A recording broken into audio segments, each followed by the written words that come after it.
नमो अर्हन्ताणम् नमो सिद्धाणम् नमो आयर्याणम् नमो वज्रायाणम् नमो लोये सवसाहूणम् ऐसो पंच नमोकारो सर्व पावपणासनो मङ्गलानं च सर्वेसिं पठमं हवै मङ्गलम् पठमं हवै मङ्गलम्।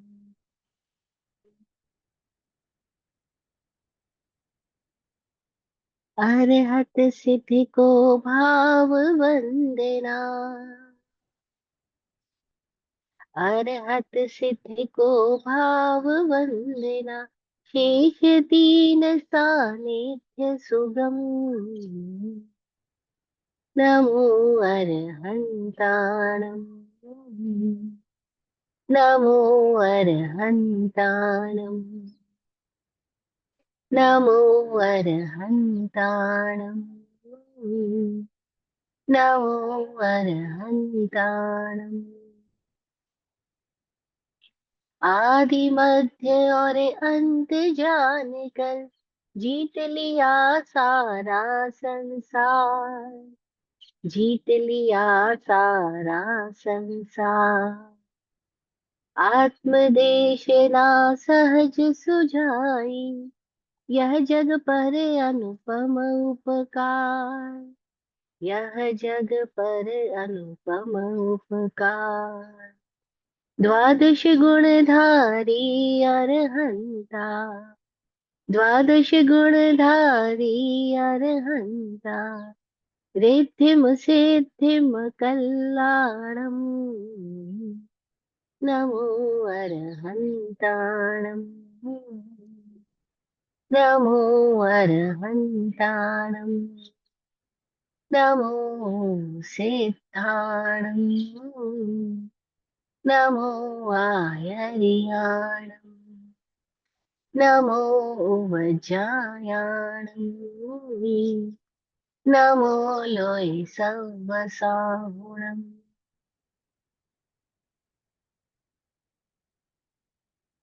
चरम तीर्थंकर समण भगवान महावीर स्वामी को भावमय वंदन नमन। चतुर्विद तीर्थ को प्रणाम। अनंत उपकारी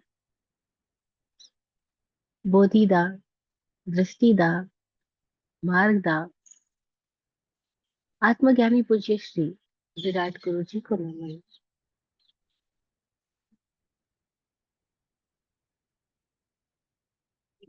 इस जीवन को सतत सत्संग से और अपने प्रेम से सिंचित करने वाले आत्मज्ञानी श्री विकास स्वामी जी को नमन।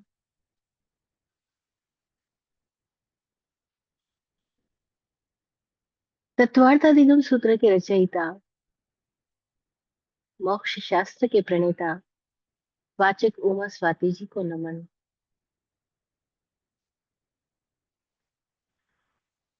ओम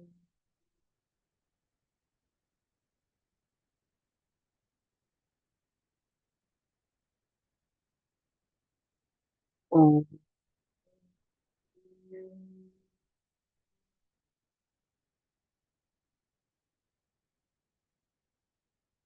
ओम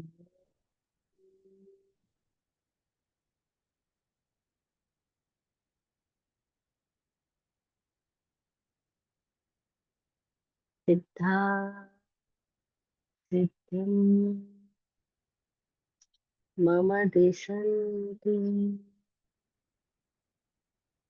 सिद्धा सिद्धिं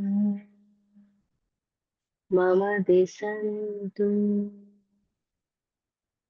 सिद्धा सिद्धिं मम दिशन्तु।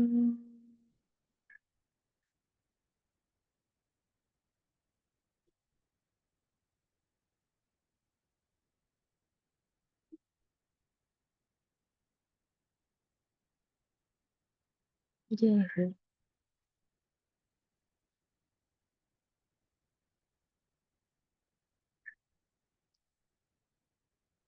जीवन का प्रवाह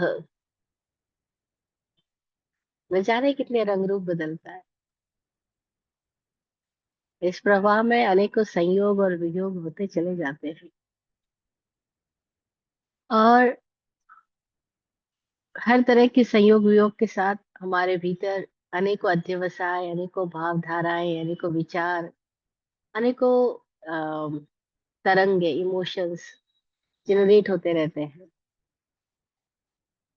वो सब सूत्र की भाषा में आश्रम है।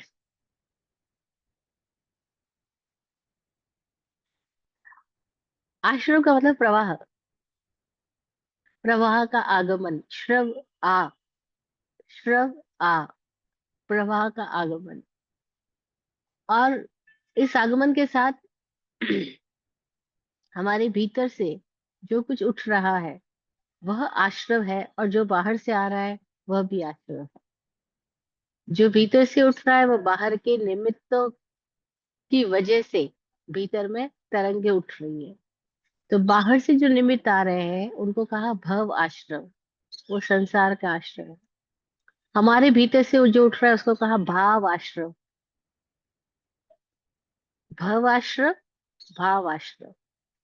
जैसे हम एक नदी में तैर रहे हो, तो जो नदी में पानी का प्रवाह चल रहा है वह भव आश्रम मान लिया जाए।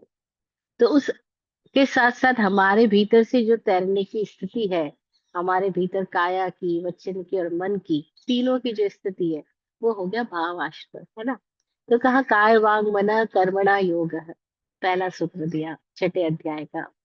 काया वचन मन का कर्मणा योग है, वह कर्म योग है। सह आश्रम, वो आश्रम है। तब तीनों ही योगों को ले लिया गया, शारीरिक स्थिति, वाचिक स्थिति और मनोस्थिति, तीनों को ही आश्रम कह दिया गया। काय वांग मन कर्मणा योग स आश्रम। तो कुछ भी तो नहीं बचा, मन वचन काया आ गया तो फिर सब कुछ आ गया। स आश्रम कहने के बाद फिर कहा शुभ पुण्य से अशुभ पापस्य। जो शुभ है वह पुण्य है, जो अशुभ है वह पाप है। शुभ क्या है, अशुभ क्या है, इसके बारे में हमने विस्तार से व्याख्या की थी कि जो आत्मिक गुणों को जगाता है, हमें अपने स्वभाव के करीब लाता है, वह शुभ है। जो हमें अपने स्वभाव से दूर ले जाता है, पतित करवाता है, प्राणों की धारा को अधोमुखी बनाता है, वो पाप है। तो शुभ और अशुभ की बात हमने बाहरी वैभव और ऐश्वर्य और सुख समृद्धि के मायनों से नहीं जाना, उसको हमने भीतर की स्थिति से जाना। तो जो भीतर होश की धारा बढ़ रही है, भीतर आत्मिक सौंदर्य बढ़ रहा है, सत्यम शिवम सौंदर्यम निखर रहा है, तो शुभ है। और इनसे हम दूर जा रहे हैं तो वो अशुभ है। तो शुभ पुण्य से अशुभ पाप से। उसके बाद हमने आश्रम को फिर दो नए नामों से पहचाना, एक अज्ञानी की स्थिति और एक ज्ञानी की स्थिति। तो कहा सांप्रदायिक एरिया पथय हो, ये हमने पांचवा सूत्र जाना था कि अज्ञानी लोग जो है कषायों में जो जी रहे, वो सांप्रदायिक आश्रम में निरंतर। और जो ज्ञानी है उनका एरियापत आश्रम है, बस उनका गमन रूप है, खाली वो गुजर रहे हैं लेकिन कहीं भी आबद्ध नहीं हो रहे, कहीं भी अटक नहीं रहे हैं, प्रतिबंधों से मुक्त जीवन जी रहे हैं। तो दोनों दिखने में बाहर से एक सरीके हो सकते हैं, लेकिन भीतर से दोनों के अंदर अंतर आ चुका है। नहीं, एक बार एक फकीर के पास उनके शिष्य ने सवाल किया था कि ये क्या बात हुई कि जीसस को सूली दी गई, मंसूर के हाथ पैर काट डाले गए, सुकरात को जहर दिया गया, गौतम बुद्ध भगवान को जहर दिया गया, भगवान महावीर के कानों में कीले डाले गए, गोशालक ने तेजोलेशा छोड़ दी। अब ये सारे ही लोगों ने तब भी हंसते हंसते अपनी स्थिति को जी लिया, और हम जैसे जरा सा एक सुई चुभ जाए तो हमारी स्थिति तो बिगड़ जाती है। तो ऐसा कैसे है, उनमें और हम में इतना भेद क्यों है? क्या वो महापुरुष थे और हम ये छोटे मोटे प्राणी है, तुच्छ प्राणी है, इसलिए ऐसा हो रहा है? क्योंकि अक्सर हमारा दिमाग तुलना में ही बात करता है, तुलना के बिना हमें बात करना नहीं आता, हर जगह कंपेयर करते हैं। तो जैसे हम बाहर की दुनिया में अपनी सारे शेयर मार्केट में कंपेयर कर रहे हैं, बिजनेस में कंपेयर कर रहे हैं, फिजिकल फाइनेंशियल पोजीशन में कंपेयर कर रहे होते हैं, अपनी बिल्डिंग्स में कंपेयर कर, ऐसे हम अपनी जब स्पिरिचुअल मार्ग पे जो गतिमान हो रहे हैं वो वहां भी कंपैरिजन की बीमारी लेकर के ही चलते हैं। वो कहते हैं यार इनके भीतर तो कुछ चमत्कार हो रहा है, इनको अनुभव हो रहे हैं, इनके भीतर कोई घटनाएं घट रही है, हमारे भीतर क्यों नहीं घट रही है? हम भी तो वर्षों से ध्यान कर रहे हैं, हमें तो कोई चमत्कार नहीं मिला, हमें तो कोई घटना नहीं घटी, हमारे भीतर तो कोई प्रकाश नहीं दिखा। तो कंपैरिजन की बीमारी चालू की चालू रहती है ना? और ये कंपैरिजन खुद इटसेल्फ बीमारी है, वो हमें समझ ही नहीं आता कि चाहे आप किसी भी पथ पे खड़े हो, कंपेयर करना ही बीमारी है, क्योंकि कंपेयर किया नहीं जा सकता। ऑल आर यूनिक, सब डिफरेंट डिफरेंट है, लेकिन हम कंपेयर करते हैं। पापा ने इसको प्यार ज्यादा दिया, मुझे प्यार कम किया, कंपैरिजन आ गया ना, वो बीमारी आ जाती है। तो फकीर मुस्कुराया, उसने अपने शिष्यों को ऐसे जवाब नहीं दिया, क्योंकि फकीर लोग बड़े मजेदार, और सूफी फकीर तो और भी मजेदार। वो सीधा सीधा आंसर नहीं देते, वो कोई कोई प्रतीकों के माध्यम से, कोई घटनाओं के माध्यम से, और क्वेश्चन कब किया गया और आंसर कब दिया जाएगा, इसका गैप भी कई बार शिष्य भूल जाता है क्वेश्चन करके, तो फिर उसका आंसर कुछ दिनों बाद मिलता है, किसी घटना के रूप में सामने आता है। तो फकीर ने उसको शिष्य को कहा कि जरा जाकर के वो वाले झाड़ का नारियल तोड़ के लाना। वो नारियल तोड़ के ले आया। फिर कहा अब इस नारियल को इस तरह से खोलना कि इसकी गिरी जो है वो साबुत रहे, वो जरा टूटे नहीं। उसने गुरुदेव की तरफ आके, ये ऐसे क्यों बोल रहे हो, ये कैसे पॉसिबल है कि नारियल को तोड़ो और गिरी साबुत निकल के आ जाए? तो उसने कहा कि गुरुदेव जानते तो भी मुझे ऐसा आदेश क्यों दे रहे हो? फिर भी उसने प्रयास किया, लेकिन वो नारियल कच्चा था अभी। तो जैसे ही उसने तोड़ने की कोशिश करी, गिरी तो टूट गई, अंदर की गिरी साबुत नहीं निकल के आई। तो गुरुदेव ने कहा कोई बात नहीं, जा अब उस वाले झाड़ का लेकर आना। अब दूसरे वाले वृक्ष का वो नारियल लेकर के आया। बोला अब इसको निकालो। उसने निकाला, बड़े आराम से उसकी गिरी पूरी निकल के आ गई, बिना टूटे। तो कहा क्या अंतर है? तो बोले गुरुदेव आपको पता तो था कि वो नारियल अभी पका ही नहीं था, उसकी खोल उसके साथ चिपकी हुई थी, अगर मैं उसकी खोल निकालूंगा तो वो अंदर से टूटेगा।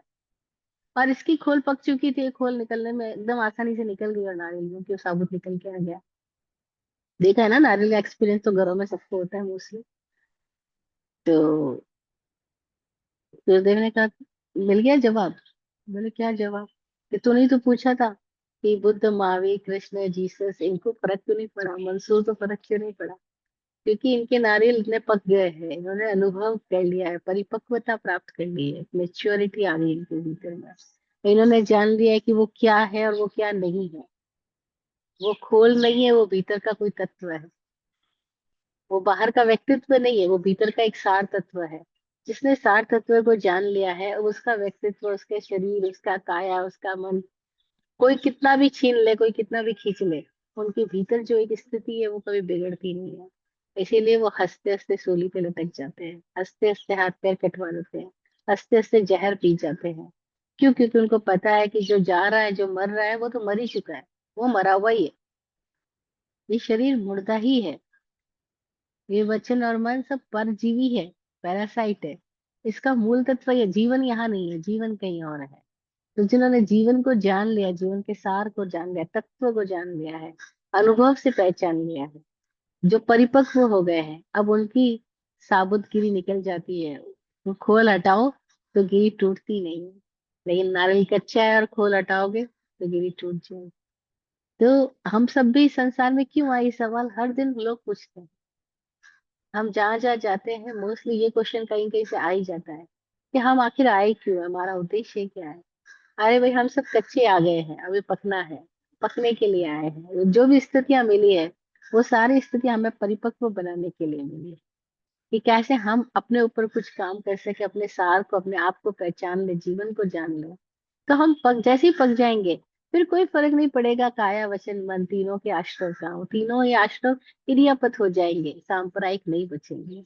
तो सांप्रदायिक और इरियापत का अंतर हम समझ पा रहे हैं कि एक है जो अभी कच्चा है, तो हर चीज फर्क पड़ती है, हर चीज चिंगारी बन जाती है। जरा सा कोई बोलता है दिमाग खराब, जरा सा कोई दृश्य देख ले दिमाग खराब, जरा सी कोई दुर्गंध आ जाए दिमाग खराब, जरा सा कोई स्वाद बिगड़ जाए दिमाग खराब, जरा सा कोई हवा उल्टी सीधी आ जाए दिमाग खराब। ये दिमाग इतनी जल्दी खराब क्यों हो जाता है? क्योंकि भाई पहले से ही खराब ही है ये।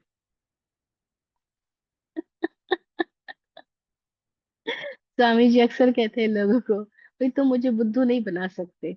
लोग बोलते हैं अच्छा हम क्यों नहीं बुद्धू बना सकते? तुम बना ही नहीं सकते क्योंकि मैं पहले से ही बना बनाया हूं। तुम मुझे बुद्धू कैसे बनाओगे? तो वो बड़े मजाक करते हैं, वो अपने आप को हर चीज में ऐसे रखते हैं कि बस जैसे मुझसे तो बड़ा बुद्धू कोई है ही नहीं। वो कहते हैं भाई तुम मुझे बुद्धू मत मत बनाओ क्योंकि मैं तो पहले से ही बना बनाया बुद्धू हूँ। तो ऐसे ही है, हम लोगों की दिमाग तो पहले से ही खराब ही है, इसीलिए जरा सी स्थिति आती है दिमाग खराब हो जाता है। हम कहते हैं, नहीं नहीं इस स्थिति की वजह से हम नेगेटिव है। अरे भाई तुम नेगेटिव हो, इस स्थिति ने तो आईना दिखा दिया कि तुम्हारे भीतर जो पड़ा था वो बाहर आ गया।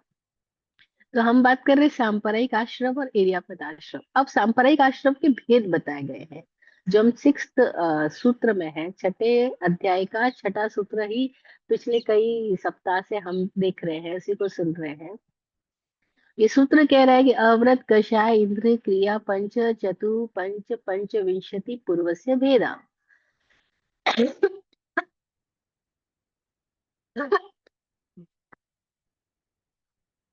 अव्रत के, कषाय के, इंद्रियों के और क्रियाओं के 5, 4, 5 और 25 ये भेद है। अव्रत आश्रम है, कषाय आश्रम है, इंद्रिय आश्रम और क्रिया आश्रम है। इनके कुल मिला के 39 भेद इस सूत्र में बताए गए हैं। इसकी व्याख्या सूत्र में नहीं है। सूत्र ने तो सूत्र का मतलब ये सार संक्षेप में उन्होंने एक बात कह दी है।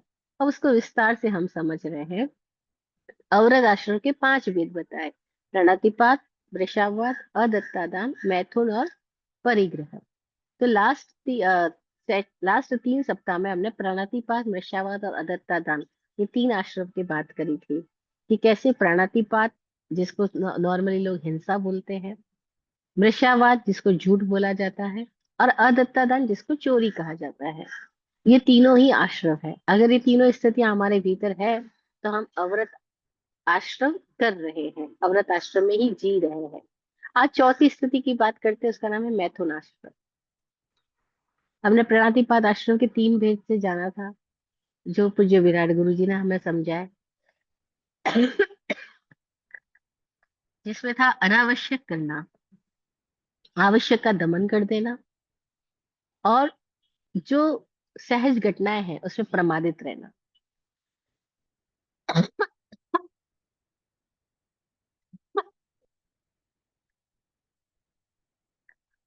फिर हमने वृषावाद आश्रम को समझा था। वृषावाद आश्रम में था जो इतिहास की व्याख्याकरण में उलझा हुआ है, जो भविष्य की कल्पना और योजनाओं में उलझा हुआ है, जो प्रत्यक्ष में असंतुष्ट है, वो मृषावाद में जी रहा है। मृषा यानी व्यर्थ में जी रहा है, सार्थक में नहीं है, सार में नहीं है, असार में ही उलझा हुआ है, वो सब मृषावाद में जी रहा है। मृषा खाली बोलने की बात नहीं है, मृषा जीने की बात है, कि जो भीतर बाहर एक नहीं है वो मृषा को ही जी रहा है, और वो अव्रत आश्रम में है। फिर तीसरा था अदत्ता दान आश्रम, बिना दिए हुए को ले लेना। बिना दिए हुए को ले लेना में हमने जाना था कि जो भी हम अनधिकार चेष्टा करते हैं, जहाँ हमारा अधिकार नहीं और वहां हमने चेष्टा कर ली, कोई भी प्रयास किया, जैसे आपने जमीन खरीदी, वो तो आपने खरीदी 100 फुट की, 100 गज की, 100 गज की जमीन खरीदी, लेकिन आपने जब घर बनाया तो आपने आजू बाजू के और 5-10 गज और अक्वायर कर लिए कि यहाँ कौन देखने वाला है, अभी तो कोई बिल्डिंग नहीं बन रही है, 5-10 गज अपने और ले लिया। बस ये हो गया अनधिकार चेष्टा। ये अतिक्रमण होता जाता है, और ऐसे अतिक्रमण हम जगह जगह पे करते जाते हैं, रिश्तों में भी।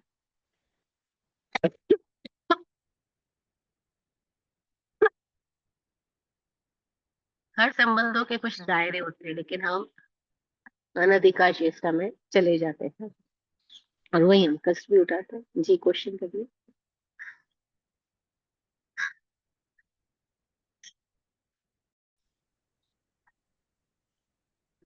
तो जो अनधिकार चेष्टा करते हैं हम अनेक स्थानों पर कर रहे होते हैं, अगर हम होशपूर्वक होंगे तो ही हमें पता लगेगा कि हम कहाँ का अनधिकार चेष्टा कर रहे हैं। कई लोग ख्याल नहीं रखते, बिना नॉक के किसी के कमरे में एंटर कर जाते हैं, ये भी अनधिकार चेष्टा है। किसी से बात करना शुरू करते हैं बिना उससे पूछे कि उनके पास टाइम का क्या अपॉर्चुनिटी है, कितनी देर उनको मेरी बात सुननी है, लेकिन हम उनको एक्स्ट्रा सुनाए चले जाते हैं।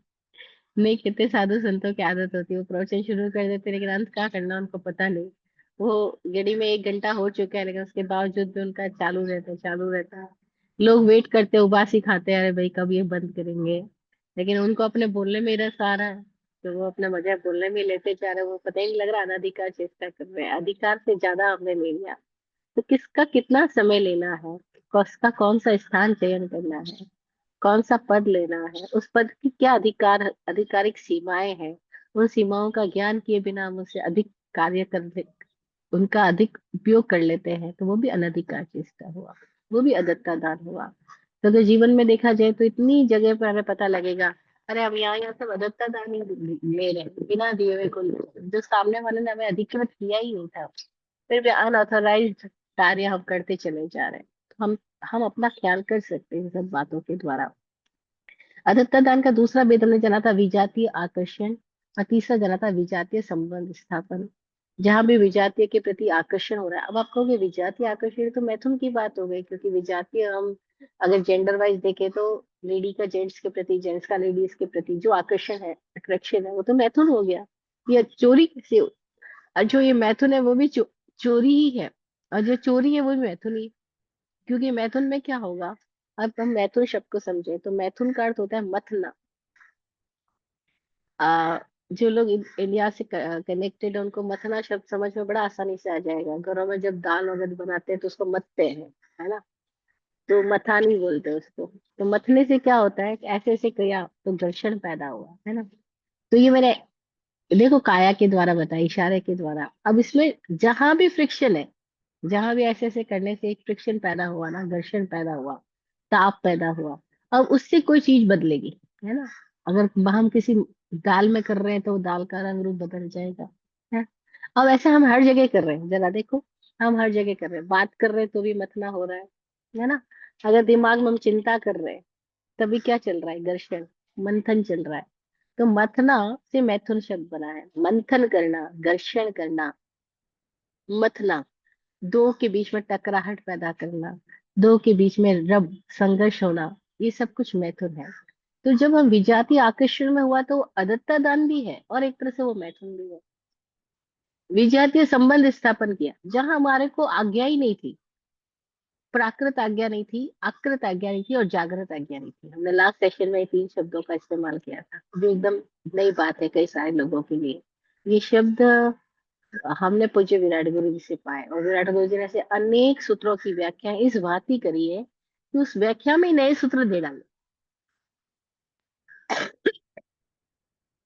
जब हम बात कर रहे हैं अदत्ता दान के 3 भेदों की, प्राणातिपात की, ये हम वो बात करें जो विराट गुरु जी ने हमें समझाया। परंपरा में इनके 5 भेद और भी अनेक भेद और अनेक अनेक अपेक्षाओं से बताए गए हैं।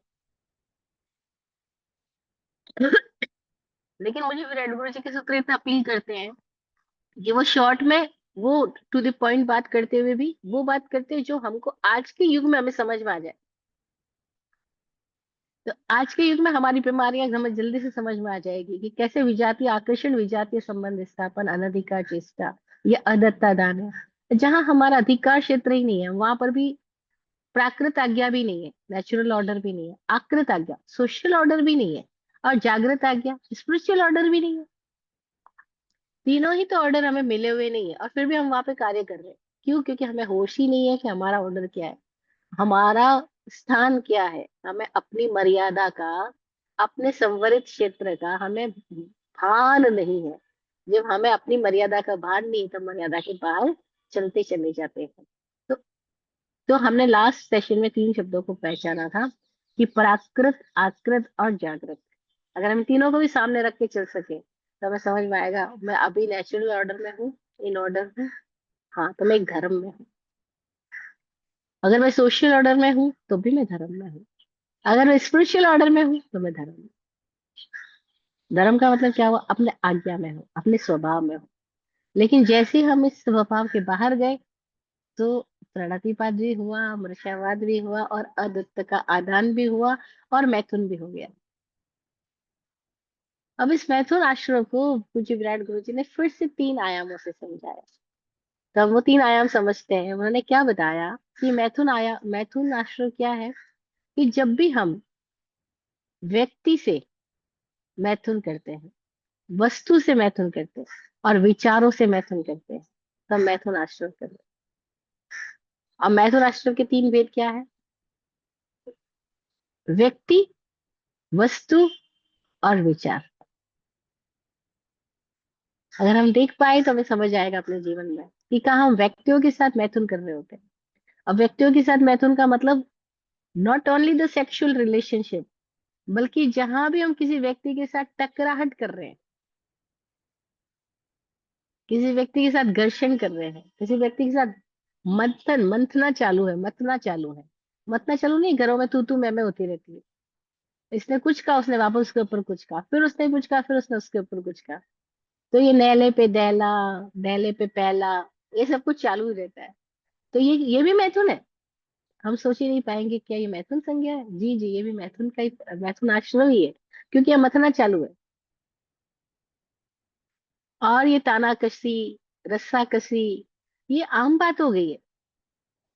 मैंने देखा कई लोगों को तो इसके सिवा वो बात ही नहीं करते। उनके बात करने में ही कमेंट होएगा, उनके बात करने में सामने वाले को कोई ना कोई ताना देना होगा। और वो दूसरे वाले फिर वो चुप नहीं रहेंगे, वो भी वापस कुछ ना कुछ तो बोलेंगे ही बोलेंगे। तो इस तरह से व्यक्तियों के साथ मैथुन है। अब ये मैथुन दोनों प्रकार से हो रहा है। कोई अटैचमेंट में भी कर रहा है और कोई घृणा में भी कर रहा है। दोनों में ही मैथुन हो रहा है। अब हम अटैचमेंट वाला सेक्सुअल रिलेशन वो हमें समझ में आएगा, हाँ हाँ ये मैथुन हो रहा है। लेकिन केवल इतना ही नहीं है ये मैथुन। ये जो घृणा में एक दूसरे के ऊपर वार प्रतिवार हो रहा है, ये भी मैथुन है। जो ये सांप्रदायिक हिंसाएं हो रही है, वो भी मैथुन है। जो एक संप्रदाय दूसरे संप्रदाय के प्रति कर रहा है, जो एक गच्छ के साधु दूसरे गच्छ के साधुओं के ऊपर कटाक्ष करते हैं, दूसरे गच्छ के साधु वापस उनके ऊपर कटाक्ष कर रहे होते हैं, फिर एक दूसरे के ऊपर लेटरबाजी कर रहे होते हैं, फिर समाज के अंदर वो विचार उत्तेजनाएं फैला रहे होते हैं, अपने विचारों के द्वारा उत्तेजनाएं फैलाते हैं। तो ऐसे साधुओं को वंदन नमन करना ही नहीं चाहिए। जो कि माइक का इस्तेमाल करते हैं, जो कि लाइट का इस्तेमाल करते हैं, जो कि पंखा कूलर में बैठ जाते हैं, वो साधु थोड़ी है। अब आपने ऐसे बोला, दूसरों के भीतर विचार डाले, उनके विचारों में घर्षण डाला, अपनी धारणाएं पुष्ट करवाई, उनकी धारणाओं को आहत किया, क्या ये लग रहा है कि वो मैथुन से मुक्त हो गए? गुरु जी कहते थे कि हमें समझ ही नहीं आता, हम सोचते कि खाली इंसान का इंसान के साथ जो होगा वही मैथुन है। अरे वो जो सांप्रदायिक हिंसाएं भड़का रहे हैं वो भी मैथुन है। ये जो अपने गच्छ के मोह में आकर के, अपने सिद्धांत और विचार के मोह में लगाव में आकर के दूसरे सिद्धांत और विचारों के प्रति जो छीटाकशी हो रही है, वो भी मैथुन है। और लोग ऐसा ही करते हैं, कभी कोई बात पकड़ लेते हैं, कभी कोई बात पकड़ लेते हैं। शाकाहारी शाकाहारी का वाद पकड़ लेते हैं, मांसाहारी मांसाहार का वाद पकड़ लेते हैं। जो विगन हो जाते हैं वो विगनिज्म का वाद पकड़ लेते हैं। जो नॉन विगन है अभी, वो नॉन विगनिज्म का वाद पकड़ लेते हैं। और वो वाद पकड़ करके फिर जा जाते हैं अपने वाद का प्रचार प्रसार करने में। उनको पता ही नहीं चल रहा है, वो वाद के द्वारा सिद्धांत का मैथुन, सिद्धांतों से मैथुन कर रहे हैं। और ये मैथुन होगा ऐसा कौन सोचेगा कि यहाँ भी मैं मैथुन कर रहा हूँ, यहाँ भी मैं मथ रहा हूँ, यहाँ भी मैं एक संघर्ष पैदा कर रहा हूँ, उत्तेजना पैदा कर रहा हूँ। क्या महावीर ने भी ऐसा किया था? नहीं नहीं, कदापि नहीं। तो महावीर ने क्या किया? महावीर के पास जब प्रश्न आते तो महावीर कहते थे, हाँ स्याद सत्यम, स्याद अस्ति। वो मैथुन नहीं करते, वो कहते कदाचित ऐसा है। और नहीं है तो बोलते थे ऐसा नहीं है। लेकिन पूर्णतः निषेध कर देते या झगड़ा फैलाने वाली बात करते, ऐसा कभी नहीं करते। क्यों? क्योंकि वो उस विवेक ज्ञान को उपलब्ध थे कि वाणी भी कैसी बोली जाए, कैसे समिति गुप्ति पूर्वक वाणी भी प्रकट हो। तो उनसे मैथुन नहीं होता। लेकिन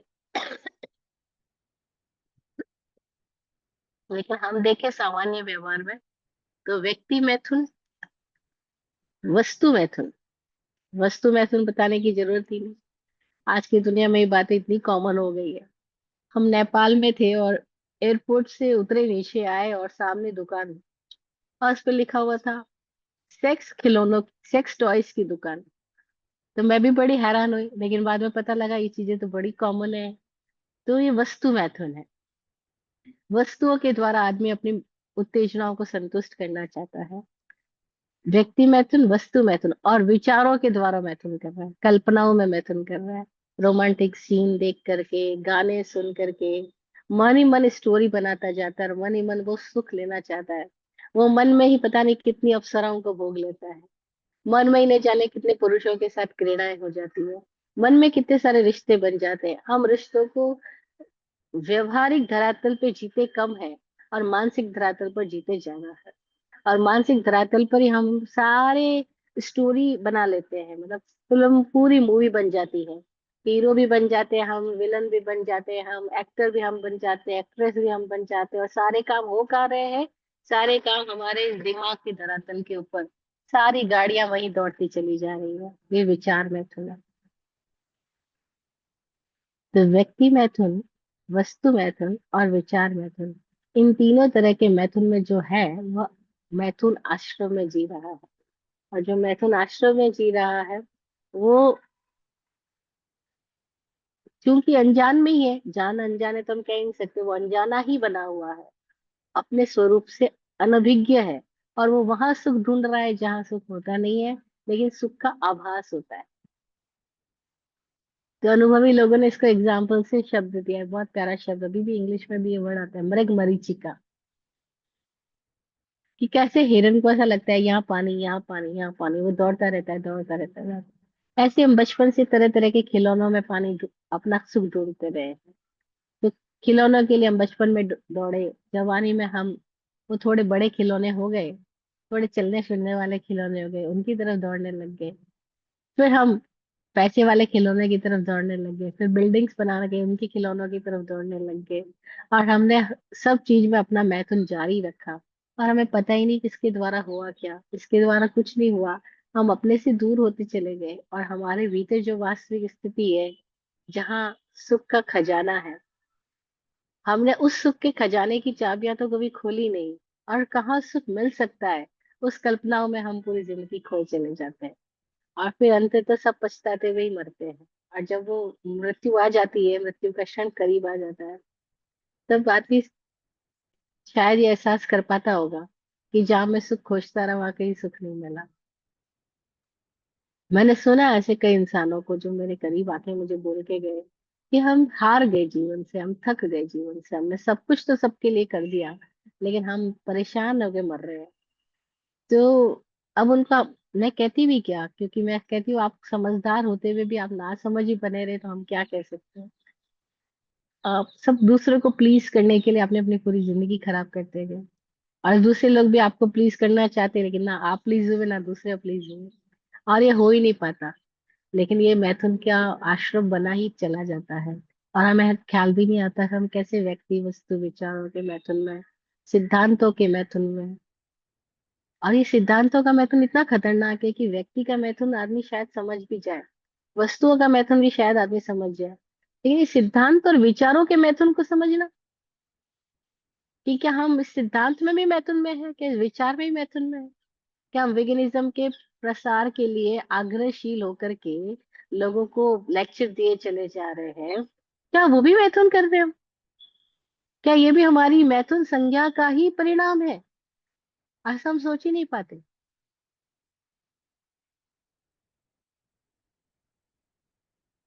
तो कोई चीज आपको समझ आई और आपने अपने जीवन में प्रयोग में लाया, एक्सपेरिमेंट किया, और उससे आपको मजा आ रहा है और आप उसको फॉलो करो, इट्स योर चॉइस।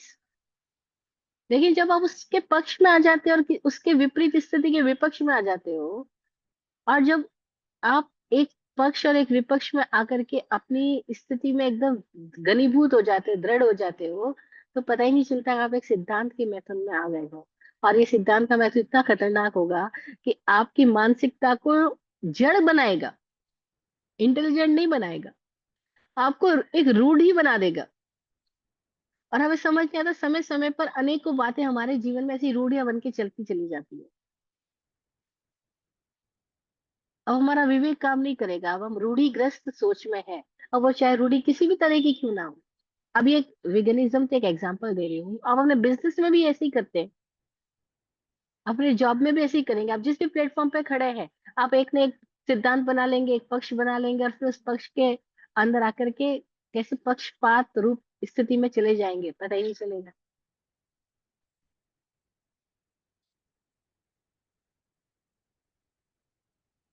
और जहां मथना है वहां घर्षण है, घर्षण है वहां ताप है। अब वो मथना मैथुन मन में हो, वचन में हो या काया में हो, व्यक्ति से हो, वस्तु से हो या विचार से हो, जहां भी मथना होगा, जहां भी लगाव या अलगाव होगा, वहां मैथुन है। ये मैथुन आश्रम है। अगर ये मैथुन आश्रम समझ में आ जाए तो हम इससे विरमित भी हो सकते हैं, हम सजग हो सकते हैं। ऐसी सारी स्थितियों के बीच में हम न्यूट्रल रहना सीख सकते हैं। अगर वो आ गया तो हम मैथुन आश्रम से मुक्त हो जाएंगे। तो अमृत आश्रम के चौथे वेद मैथुन आश्रम को हम अपनी जिंदगी में इंट्रोस्पेक्ट करके देखना सीखें तो हमें समझ आएगा। और जहां जहां हमारे अटकलें हैं, हमारे अटकाव हैं, हमारे भीतर ख्वाबों कल्पनाओं की संगीन बारातें हैं, उन सब की स्थितियों से हम जब वो चल रही हो तभी सजग हो सकते हैं कि नहीं, मैं जो प्रत्यक्ष है उसको जीऊंगा, लेकिन जो प्रत्यक्ष नहीं है उसके प्रति दिमाग के अंदर लगाव या विलगाव रख करके अपने आप को दूषित नहीं होने दूंगा।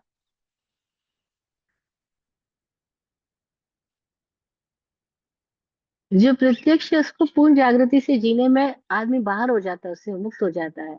लेकिन जो प्रत्यक्ष नहीं है उसके प्रति दिमाग में कितनी धारणाएं बना ले, उससे आदमी कभी मुक्त नहीं होता। वो आदमी फिर अपने चित्त के अंदर उन धाराओं के साथ घनीभूत रूप से संबंध स्थापित करता चला जाता है।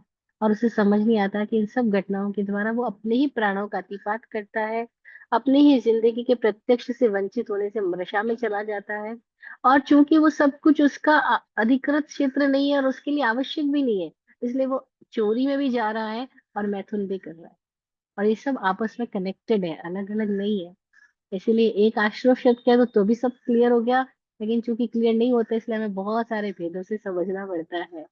तो आज हमने मैथुन आश्रम को समझा। अगर हम सजगता से जिएंगे इस आश्रम से मुक्त हो सकते हैं। और किसी प्रश्न के लिए समय देती हूँ। आज इतना ही। जय हो।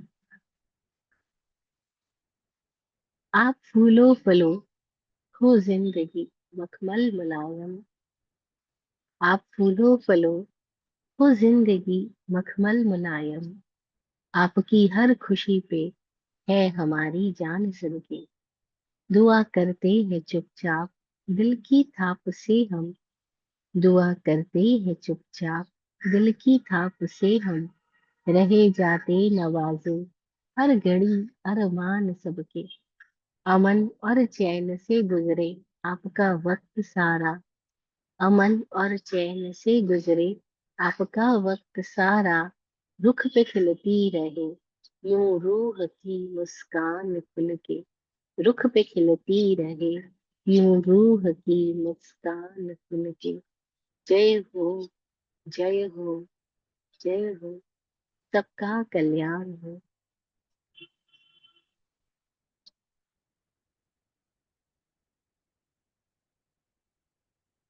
ओम शांति। ओम शांति।